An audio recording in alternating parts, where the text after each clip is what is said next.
total of Taiwan between the legal policies and the documents. And why the documents very correct very important because they send to the bank, and then they will talk to us regarding what mistake we often to make. Okay, so everyone just listen. If you have any question, just don't say I don't want to talking. I don't want. If you have any question, if you think it is not very clear, just talk to us. Okay, what is your question? So, mag-start muna tayo dun sa system. Paano yung pinaka-basic, paano mag-check ng information ng worker dun sa system. Ha?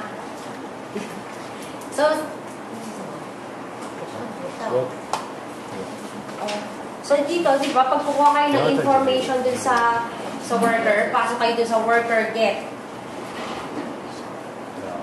And then, click nyo yung worker get, tapos may lalabas na parang, ano yun? Yan yung una nyo i-click, di ba? Ay, tapos lalabas to. Pag lumabas yan, you encode the code number of the worker. And then, click query. Pag lumabas na yung query,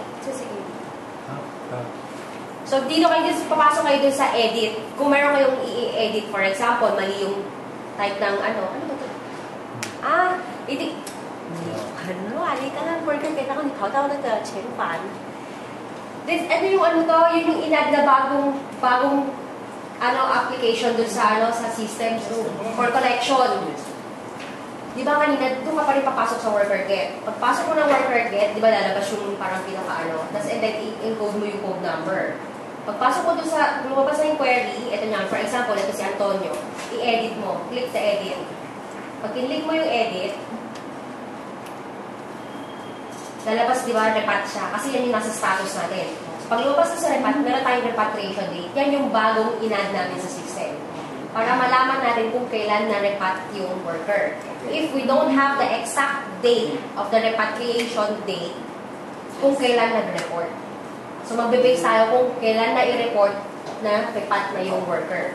So, huwag niyo kalimutan, papasok kayo palagi dito sa may worker get. Para i-encode nyo kung kailan siya na-repat. For example, sa amin nag-report, kami yung mag-encode. Pag kayo ang nag-report, kayo ang mag-encode. Okay?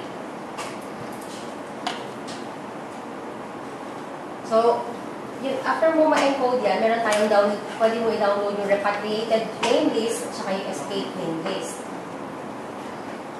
So, pag pipili ka, kunyari, anong gusto mong i-download for today? Anong report ang gagawin mo sa repat or sa escape?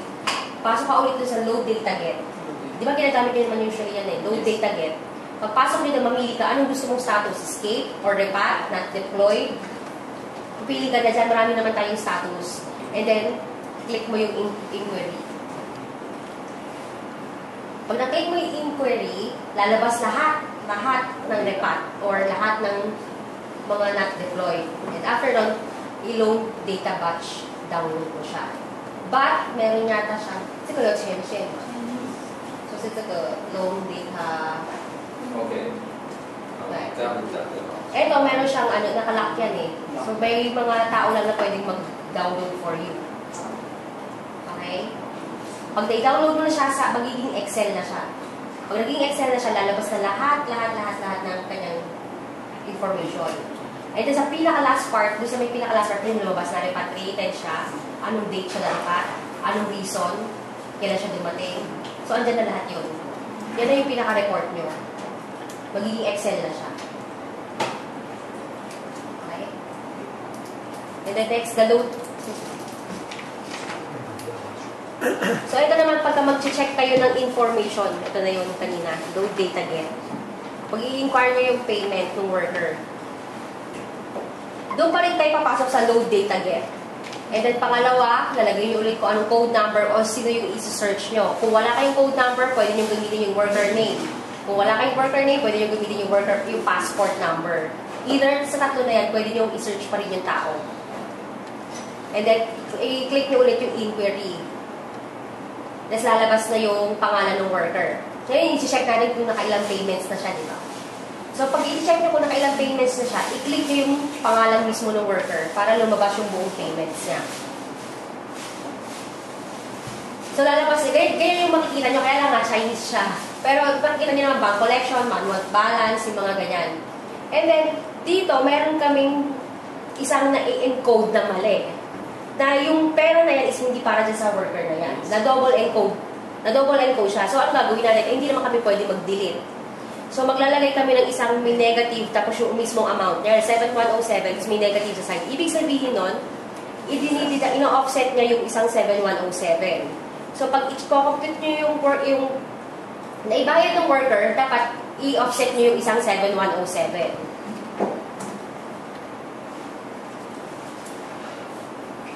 Ito na yung sa fully settled. Paano mag-download ng fully settled? For collection pa rin ito eh. Doon ka pa rin papasok sa load data get. Pinakamarami natin palagi sa load data get. And then pagpasok mo sa load data get, di ba may box tayo dyan yung mga loan status? May under approval, agreed, collecting, mga bad debt. Di ba naka-check lahat yan eh? Usually naka-check lahat yan. So tanggalin nyo lahat yung check. Ang iiwan nyo lang for the loan status is paid and manual paid. Paid and manual paid lang. Tapos doon sa mga remind status, huwag nyo siyang pakikialaman. Hayaan nyo lang na naka-check siya. May naka-check yung no reminder, reminding, yung mga yan, okay lang yan. Ang tandaan nyo, yung sa loan status, kailangan ang maiwan lang is paid and manual paid.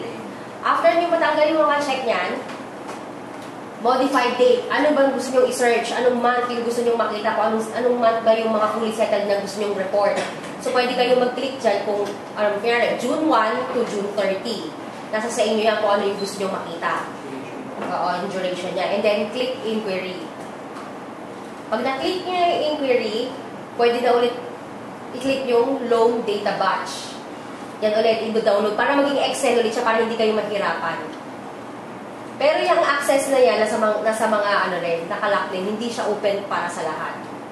So, kung sino mamaya later, kung sino yung dapat bigyan ng access, sabihin nyo para masabi din natin kay Sir Jack. Yun na yun, nang Excel ko. For here, I think Manu still can have a right, and then Teresa still has the right to download the yes.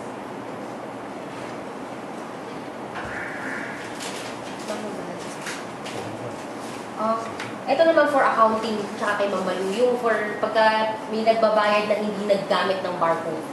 So manual encoding tayo, di ba? So ganun pa rin, sa load data get pa rin, and then dun sa click nyo manual balance.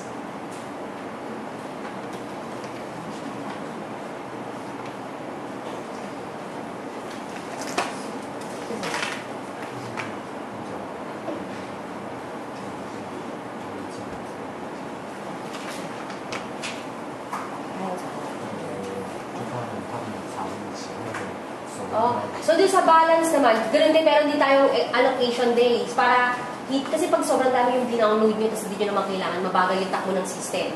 So, kaya kami naglagay ng allocation day para malaman nyo kung hanggang ano lang bang gusto nyo makuha, ma-check. Ilang, yan, for 2 weeks lang, or good for 1 month lang.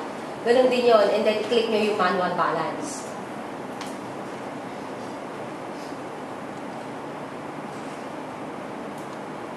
Tapos pag-click nyo, yung inquiry, lalabas na to. Yung deduction, yun yung amount ng ng i-encode.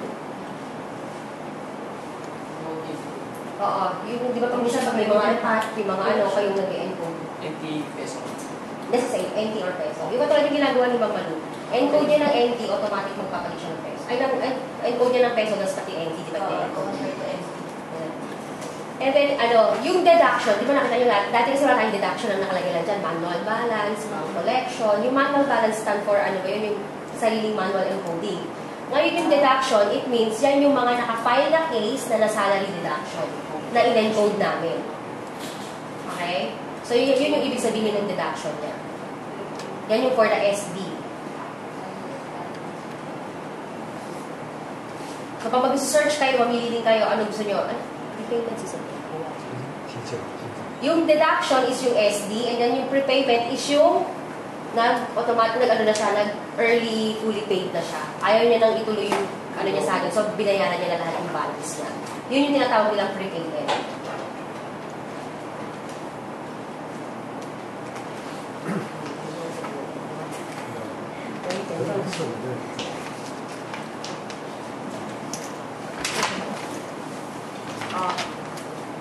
Usually talaga yung discuss kayo is for collection kasi usually naman pag marketing for encoding lang naman yun.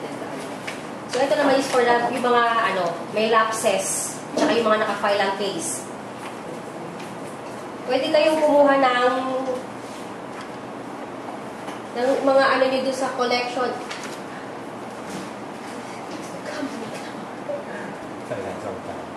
Doon kayo mag-check doon sa status or pwede nyo gamitin kunyari, pwede nyo siya i-check through na Taiwan agency or yung agency dito sa Pilipinas. Kung gusto nyo malaman kung sino yung may mga lapses, may mga naka-problem case, dyan nyo siya lalabas. Para hindi nyo na i-download buong system. Yan yung ibagong add din namin to. So ngayon, di ba pag gold home, ano ba yung worker type? Gold home. Click nyo gold home. Kung isi-search mo siya gold home. Kung isi-search mo sa factory worker, i-search mo, lagay mo factory worker. Kung pan-A siya, pan-A siya. Nasa sa inyo kung ano yung gusto nyo. Kung all naman, kung lahat yan, edi all lang ninyo. Okay? Then, click nyo ulit yung query. Or kung gusto nyo naman, pwede nyo gamitin, mag-base kayo sa agency. Kung yan, gusto nyo check yung mga accounts ni JS, kung sino-sino mga agency dito, pwede din. Pwede din. Yan yung bagong additional namin sa system. Ngayon, ito yung sa laps. Ano ba i-check mo? Ilang laps na? For isang laps, dalawang laps? For clear gusto mo tignan 2 to 5 lapses. 2 months na siya dalawa or 5 months. Lagay mo 2 and 5 and then saka mo siya i-search. Tapos, tatanggalin nyo yung discard tsaka yung clear para hindi kayo maguluhan. Kasi lalabas lahat yan So, iwanan nyo lang yung no reminder tsaka reminder. And then click nyo lang. Tapos lalabas na siya. Ganun ulit yan, parang download lang ng download. Ulit-ulit lang ang download. So, ito yung mga problema na discuss na before na naulit na naman. So, yung mga sa virtual account, katulad nito, kasi itong problema dito, yung virtual account ng dalawang worker is the same, but the amount ng barcode is not the same. So ngayon, tinawagan namin yung worker to confirm kung saan ba talaga yung sa kanya dyan, kung nakailang payment na siya. Ang sabi niya, 2 payments. Anong amount? 8,000. Ngayon, ang pinakamalaking problem namin sa Taiwan ngayon is hindi namin malaman kung kanino yung 7,114 na yan. Hanggang ngayon, hindi pa namin siya ma-detect. So, ang pinaka-solusyon na lang is hintayin na lang namin mag-report yung worker pag naka-receive siya ng kung anong notice. Tsaka na lang namin siya ma-detect kung kanino talaga yung pera na yan. So, yun yung importance ng virtual account. Kasi pag nagkamali kayo ng barcode, nagkamali kayo ng encoding ng virtual account, yung binabayad ng worker na pupunta sa ibang tao. And yun yung mahirap i-search. Katulad nitong isa, yung isang binayad niya is June 5. Yung pangalawang bayad ng 8,000 is June 9. So, ibig sabihin, dalawang tao talaga yan. So, when you check when you typing and then you want to check the system. Okay. So when you check the system, you must be careful regarding their account number. Okay. It's the same with our code number. Because when you type in wrong, the system will know to use, you are wrong. No. If you pass, and then you bring the payment slip. So for the worker to pay, we don't know who is you. Understand? So for this worker right now, we're just waiting who will call us because he never paid money. And then maybe 2 months we will do the legal process or we will call and they just can find who is the person. So for us, it's a big problem also. Because when you type in the wrong account number, when they go to Taiwan to pay, the money not go to their account, or not into freezer. To settle his payment is for the other people. So there is a big problem. So ito yung, kasi yung code number dapat talaga nagmamatch siya dun sa virtual account. Katulad na itong na-type na i-encode ng Cebu. 200-1271 ang code. Pero ang binigay niyang virtual account is 200-1254. Ang layo. Ngayon, so pag itong virtual account na ito, pag yung barcode niya, ibinigay niya kay 271 at nagbayad si 271, yung binayad ni 271, papasok kay 2001254. Hindi papasok sa account niya mismo. So, ito yung importance ng virtual account.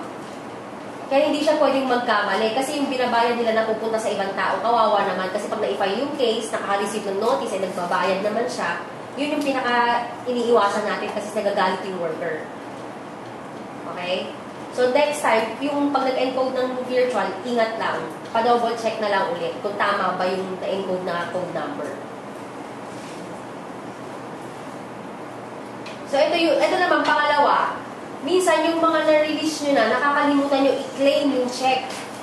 Kasi pag hindi nyo i-claim yung check at hindi tumalon yung status term niya ng collecting, hindi namin ma-encode yung binayad niya. So, dapat, pag na-claim nyo na yung check, na-release nyo na yung pera, tandaan nyo, i-check nyo yung claim. Dapat yung loan status term niya, dapat maging collecting para makapag-encode kami ng mga payments ng worker.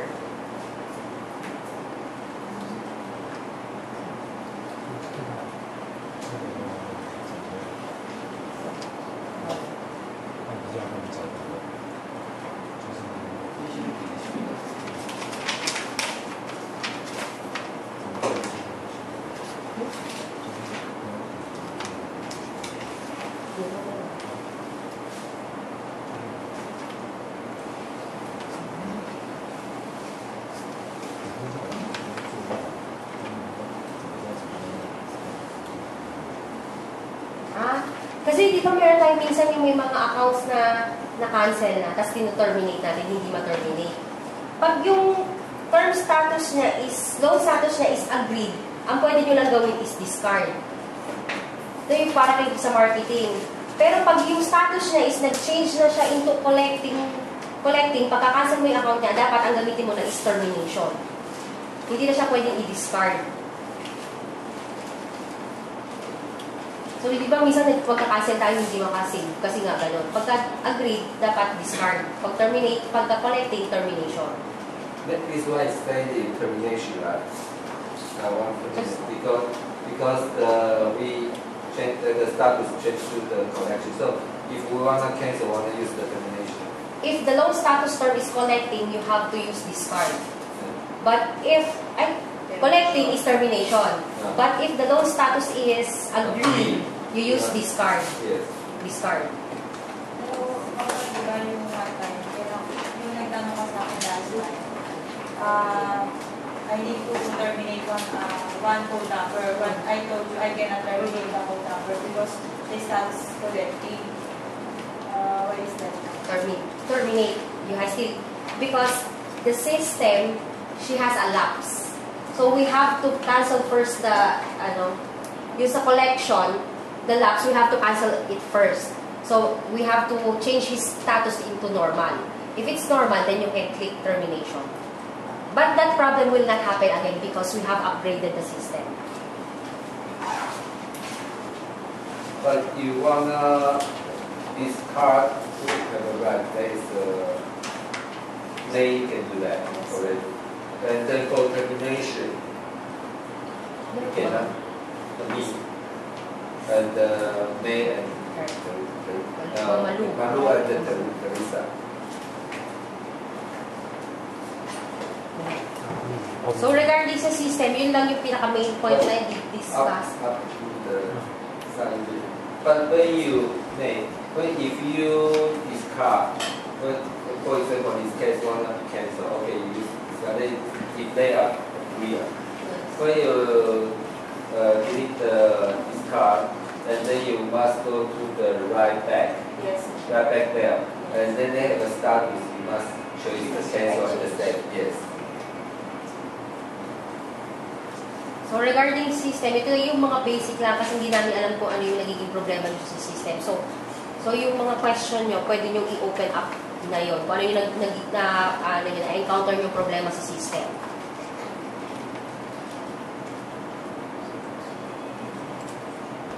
So, so ano yung...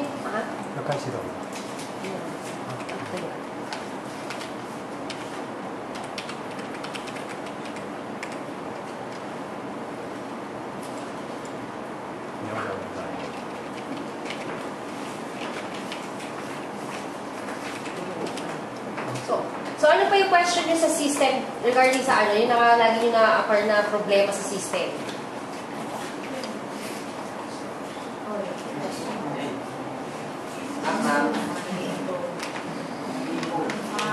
Sa encoding, sa ano? Encoding first, Saan? Saan? Saan niyo daw? Anong problema sa ano? Dalawang passport. Dalawang passport. First one. Just sa tayo. Same passport number, but Different. different meaning. 对，就是那种护照是一模一样，名字不一样，就是那个护照号码一样。那个是我们查实的那个，比如说外劳要今天有外劳要打，他要是什么，那我们打上去。可是这个护照打的就是，他说这个是中心，这个吗？是这个check过吗？不是，那个是中心，我要查我要打。May sample kayo ng ganun? Anong go? yung enter yung dapat. 这个证明查。你可以用的是哪一个 passport？ Ang pagkailan mo wala na. Kasi ano, Oo, napalitan na. mag-graduate na. Passport lang. Di ba? 比如说那个，好，这个没有。我要加薪的，可是你要用这个，我要打这个护照号码，你试试看。你是 check worker 吗？对对对，可是他没有，因为有时候这个会出现两个人的，可是很奇怪，因为旧的接中心以前给我们就是可以查是有看。那个是那是九开的，旧的人。九开的那时候叫我们全部都放进去。对，那时候那个是叫我们全部都给他摆进去。那没有关系啊。那这个我还叫他们不用管。那个不用管。Pagka kasi ano yun yung mga dating information galing sa bangko. So ngayon, ang sabi, ipinalagay sa system. So talagang minsan, dadalawin, pareho yung passport number, but iba yung pangalan. Huwag yung pansinin, mag-add new lang kayo. Automatic add new. Okay? So ano pa?